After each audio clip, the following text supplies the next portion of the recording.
కొబ్బరికూర శనగపప్పు కూర కావాల్సిన పదార్థాలు: ఉల్లిపాయలు వేసిన, టమాటాలు నూనెలో వేపేసుకొని అరగంట క్రితం నానబెట్టిన శనగపప్పు. ఈలోపు కొబ్బరికాయ కూర వేసుకుందామే.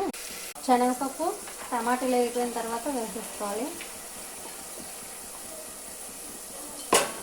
అలాగే రుచికి సరిపడగా కారం,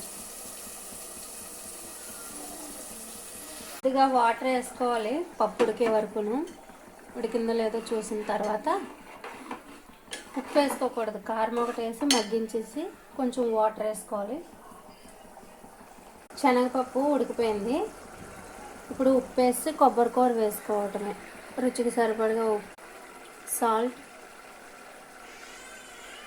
రెడీ అయిపోయింది కదా, కొబ్బరికూర వేసేసుకోవటమే. ముక్కలు కోసి కూరేసి పెట్టుకున్నాం కదా.